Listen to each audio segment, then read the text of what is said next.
Me dá a foto dos dois, por favor. Cleia e Anderson. Cleia e Anderson. Por favor. Se conheceram pela internet há um ano, foram morar juntos. Pena que a câmera da internet não foi capaz de transmitir para essa mulher a verdadeira face desse homem. A verdadeira face desse homem que agora se transforma num assassino, segundo a polícia de São Paulo. Cleia decidiu que não queria mais um relacionamento com tanta briga, pediu para o Anderson ir embora. Quando ele volta para reatar, é a última discussão. Dá a imagem, por favor, da família quando chega para visitar a irmã. Quando a moça chega para visitar a irmã.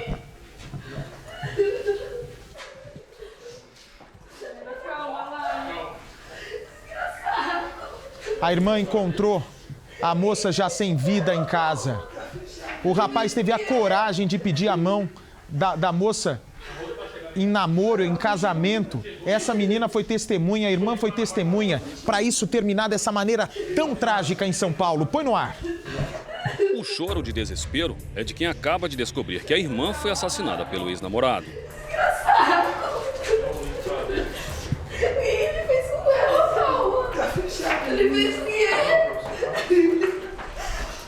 Ainda muito abalada com a tragédia, a irmã de Cleia não quis gravar entrevista. Mas um amigo contou que Anderson era um homem violento e, mesmo de longe, limitava a vida da ex-namorada. A postura dele era dessa de ciúmes, ela não podia falar com ninguém, esse tipo de falar com um amigo. Até mesmo nós parentes, a gente percebeu que ela estava mais afastada por causa desse motivo dele. Rosicléia Alves, mais conhecida como Cleia entre os amigos, era uma pessoa alegre. Nas fotografias, aparecia sempre sorrindo e de bem com a vida. Gostava de ajudar outras pessoas e se mostrava disposta a fazer novas amizades. Vizinhos contam que a mineira, que deixou Itaubim, no Vale do Jequitinhonha, há mais de 10 anos, nunca se envolveu em confusão e era uma boa amiga, até conhecer Anderson, o ex-namorado. Cleia e Anderson se conheceram pela internet, em uma rede social. Pouco tempo depois que os dois estavam conversando, Cleia decidiu que queria trazer o Anderson para morar com ela. O problema é que as brigas eram constantes. De vez em quando eles batiam boca, muitas vezes, inclusive, Cleia era agredida. O grande problema é que Anderson não aceitava o filho da companheira de apenas 11 anos.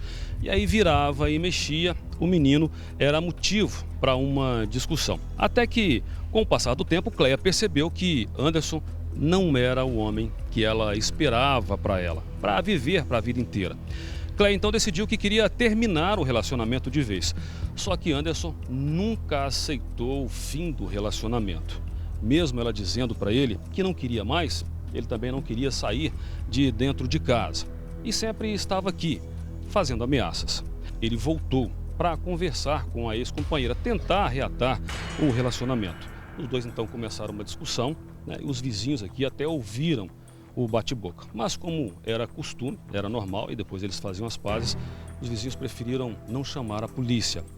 Anderson então fugiu logo em seguida, depois de estrangular a companheira. Logo depois de fugir, mais ou menos umas 3 horas depois, ele mesmo ligou para o socorro e disse que tinha matado a companheira e deixado dentro de casa. Cleia e Anderson estavam separados desde o início de fevereiro e os parentes não sabiam que ele havia procurado a ex-companheira nessa terça-feira. Todos foram pegos de surpresa.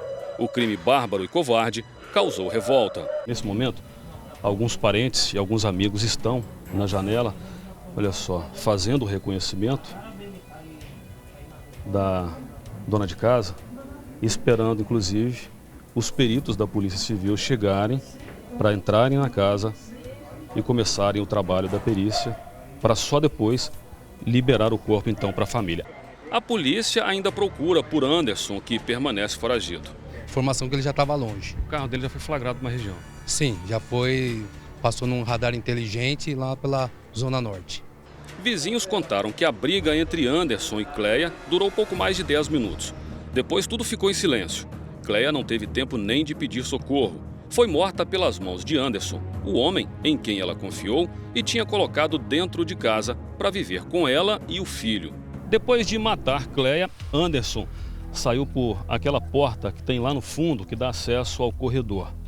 Depois de trancar a porta, ele ainda teve tempo de ir à janela e fechar a cortina. E aí sim, ele saiu de casa. Ainda passou por cima do par de tênis de Cleia, que ela tinha deixado ali no local. Ela tinha acabado de chegar de uma caminhada, algo que ela fazia todas as manhãs, de segunda a sexta. Quando não estava caminhando, estava na academia. Anderson, então, teve acesso ao corredor. Depois, Anderson ainda caminhou até chegar nessa escadaria aqui.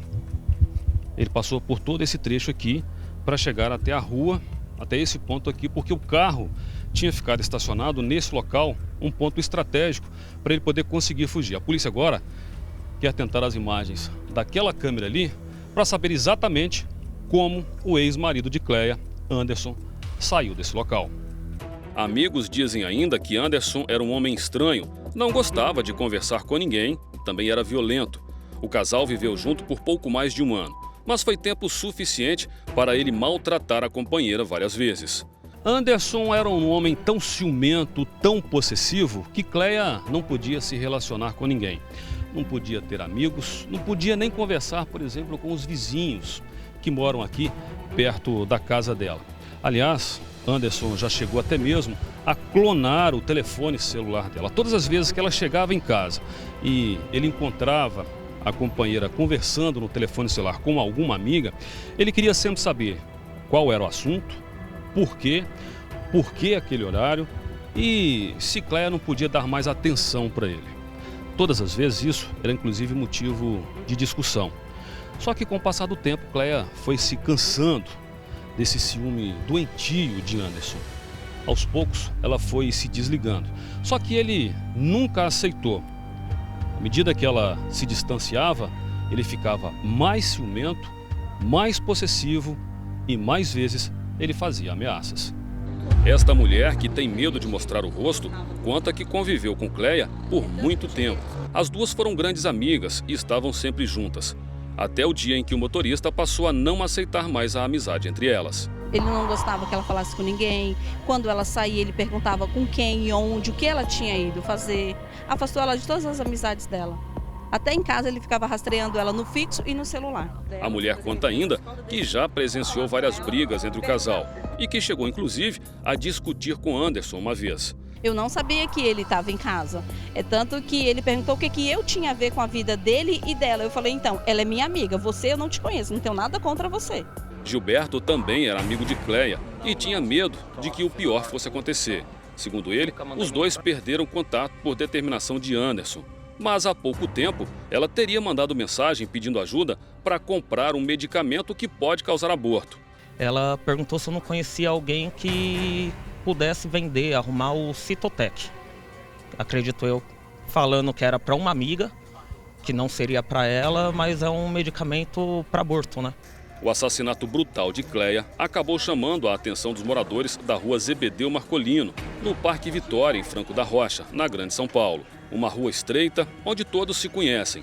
Apesar da amizade entre as pessoas, o medo do suspeito voltar a atacar faz a população se esconder e evitar falar com a imprensa. No final do dia, peritos da Polícia Civil estiveram no local e tiraram fotos da casa e do corpo de Cleia. Os policiais disseram que a casa estava arrumada e aparentemente nada foi retirado do imóvel. Depois que os peritos saíram, outros parentes chegaram à casa onde Cleia foi morta para acompanhar a retirada do corpo. Mais desespero. É difícil aceitar o fim trágico de uma mulher jovem e bonita, que só queria viver um grande amor.